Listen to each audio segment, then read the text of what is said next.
ഇത് ആദ്യത്തെ ദിവസം തൊട്ടേ ഞാൻ പറയുന്ന കാര്യമാണ്. ആരും പ്രകോപിതരാകരുത്, പ്രകോപനത്തിൽ കുടുങ്ങരുത്. പ്രകോപനത്തിന് വേണ്ടിയാണ്. നിങ്ങൾ എവിടെയെങ്കിലും കണ്ടിട്ടുണ്ടോ ഇതുപോലൊരു പരിപാടി നടക്കുമ്പോൾ അടി അടി അടിച്ചുകൊണ്ടിരിക്കണം എന്ന് പറഞ്ഞൊരു നേതാവിനെ ഏതെങ്കിലും കാലത്ത് കണ്ടിട്ടുണ്ടോ? ഇങ്ങനെയുള്ള വിവരമല്ല. ഇങ്ങനെയുള്ള വിവരത്തിന്റെ മേലെയല്ല. ഇങ്ങനെയുള്ള വിവരമായിട്ട് കാണണ്ട. നിങ്ങൾ തർക്കിക്കാൻ വേണ്ടി മാത്രം വന്നാണെങ്കിൽ അങ്ങനെ തുടങ്ങാം നമുക്ക്. ഇത് നിങ്ങളല്ല അവരോടാ ഞാൻ പറഞ്ഞത്. നിങ്ങൾക്കാണോ ചോദിക്കാൻ? ശരിയല്ലെങ്കിൽ നിങ്ങൾ അത് ചോദ്യം ചെയ്തോളൂ. പോലീസിന് നടപടി എടുക്കുന്നില്ലേ? പോലീസിന് അതിന്റെ നടപടികൾ സ്വീകരിക്കേണ്ടി വരും. പോലീസിന്റെ മുന്നിലെത്തുന്ന തെളിവുകളുടെ അടിസ്ഥാനത്തിലാണ്. നിങ്ങളുടെ തെളിവില്ലാലോ. പോലീസിന്റെ കയ്യിലെത്തുന്ന തെളിവുകളുടെ അടിസ്ഥാനത്തിലാണല്ലോ കേസ് എടുക്കുന്നത്. നിങ്ങൾ പറയുന്നത് ഊഹത്തിന്റെ അടിസ്ഥാനത്തിലാണ്. ആ ഊഹം വെച്ചുകൊണ്ട് പോലീസിന്റെ നടപടി തെറ്റാണെന്നുണ്ടെങ്കിൽ അതിന്റെ നടപടി സ്വീകരിച്ചോളൂ. അതിനൊക്കെ പ്രശ്നം. ഗൂഢാലോചന സാധാരണ മാധ്യമ പ്രവർത്തനം ഗൂഢാലോചനയല്ല. സാധാരണ മാധ്യമ പ്രവർത്തനത്തിൽ നിന്ന് മാറിപ്പോകുമ്പോഴാണല്ലോ ഗൂഢാലോചനയുടെ ഭാഗം വരുന്നത്. ആ ഗൂഢാലോചനയുടെ ഭാഗം ഞാൻ പറയേണ്ടതല്ല, എന്താണെന്ന് പോലീസ് പറയല്ലോ. മാധ്യമ പ്രവർത്തനത്തിന്റെ ഭാഗമായിട്ട് മാധ്യമ പ്രവർത്തകർ ചെല്ലുന്നത് ഗൂഢാലോചനയാണെന്ന് ആരും പറയില്ല. ഗൂഢാലോചന അതെല്ലാവരും കാണുന്ന കാര്യമില്ലേ? ഇതിന് വ്യത്യസ്തമായുള്ള ഗൂഢാലോചനയുടെ ഭാഗം വരുമ്പോഴാണല്ലോ അത് പറയുന്നത്. അത് ഗൂഢാലോചനയല്ല എന്ന് നിങ്ങളുടെ അടുത്ത് തെളിവുണ്ടെങ്കിൽ അത് നിങ്ങൾ ഹാജരായിക്കോളൂ. അതിനെന്താ പ്രശ്നം? അതല്ലേ വേണ്ടത്. അതൊക്കെ സാധാരണ നിലക്ക് ചിരിച്ച് തള്ളാവുന്നതേ ഉള്ളൂ കേട്ടോ. അങ്ങനെ എന്തെല്ലാം വീമ്പ് പറച്ചിൽ നമ്മുടെ കേരളത്തിൽ നടന്നിട്ടുണ്ട്.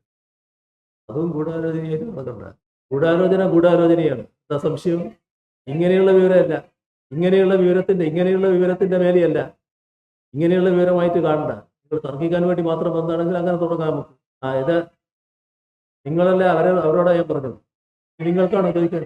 നിങ്ങൾ മാധ്യമ പ്രവർത്തനം തന്നെ. നിങ്ങളുടെ മാധ്യമ പ്രവർത്തനത്തെ പറ്റിയാണ് ഞാൻ പറഞ്ഞത്. മാധ്യമ പ്രവർത്തനമായിട്ട് നടത്തും. അതിന് യാതൊരു തടസ്സവും ഇവിടെ ആരും ഉണ്ടാക്കുന്നില്ല. ഞാൻ പറയട്ടെ, നിങ്ങളെന്തെങ്കിലും ചാടിക്കൊണ്ടിരിക്കുന്നു. മാധ്യമ പ്രവർത്തനമായി നടത്തുന്നത് യാതൊരു തടസ്സവും ഇല്ല. ആരും അതിന്റെ മേലെ കുതിര കയറുന്നില്ല. പക്ഷെ പോലീസ് ഇപ്പോൾ ഒരു കേസ് എടുത്തിരിക്കുന്നു. ആ കേസിൽ പോലീസ് പറഞ്ഞിരിക്കുന്നു ഗൂഢാലോചനയുണ്ട്. നിങ്ങൾ പറയുന്നു ഗൂഢാലോചനയല്ല എന്ന്. അത് തെളിയിച്ചോളൂ. അതിനെന്താ പ്രശ്നം? ഞാൻ പരിശോധിക്കേണ്ട കാര്യം വരുന്നില്ല. എനിക്കതിൽ വിശ്വാസക്കുറവില്ല. അതാണ് എൻ്റെ പ്രശ്നം. നിങ്ങളെ കൂട്ടത്തിൽ ഗൂഢാലോചന നടത്താൻ പറ്റിയവരുണ്ട്. ആ ഗൂഢാലോചന നടത്തിയിട്ടുണ്ടെങ്കിൽ ഗൂഢാലോചനയുടെ കേസും വരും. അത്രയേ ഉള്ളൂ അതിനാണ്. നിങ്ങൾ ജോലി സ്ഥലത്ത് പോകുന്നതോ, നിങ്ങൾ മറ്റു പ്രൊഫഷണൽ സ്ഥലത്ത് പോകുന്നതോ, നിങ്ങൾ സാധാരണ മാധ്യമ പ്രവർത്തനം നടത്തുന്നതോ ഒന്നും ഇവിടെ ആരും തടയാൻ പോകുന്നില്ല.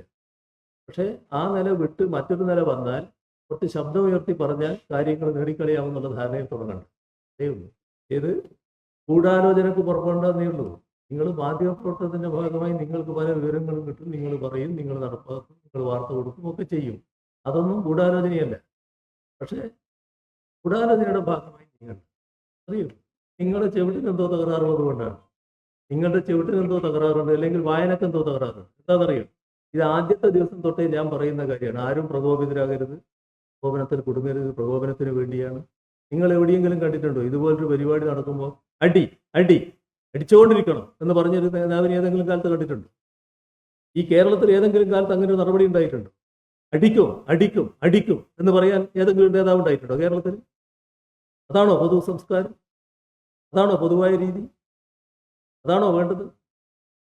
നിങ്ങൾക്കാർക്കും അതൊരു പ്രശ്നമായിട്ട് തോന്നുന്നില്ല. ഞാൻ പറഞ്ഞത് നിങ്ങൾ മറച്ചു വെക്കുന്നു. കല്യാശ്ശേരി മണ്ഡലത്തിന്റെ ഭാഗമായി ആ ബസിന്റെ മുന്നിൽ ചാടിയ ഘട്ടത്തിൽ അന്ന് തന്നെ ഞാൻ പറയുകയാണ്, ഇത് പ്രകോപനം സൃഷ്ടിക്കാനാണ്. ആരും പ്രകോപനത്തിൽ കുടുങ്ങരുത്. അത് തന്നെയാണ് സംഭവിച്ചിട്ടുള്ളത്. പ്രകോപനത്തിൽ ആരും കൊടുക്കുന്നില്ല. അതുകൊണ്ടാണല്ലോ ഈ ആയിരക്കണക്കിന് ആളുകൾ നിൽക്കുന്നതിൻ്റെ അവിടെ 2-3 ആളുകൾ വന്ന് കൊടി ഇങ്ങനെ കാണിക്കുമ്പോൾ അവർ തിരിച്ചുകൊണ്ട് നോക്കില്ലേ? ഇവരെ കാണുകയല്ലേ?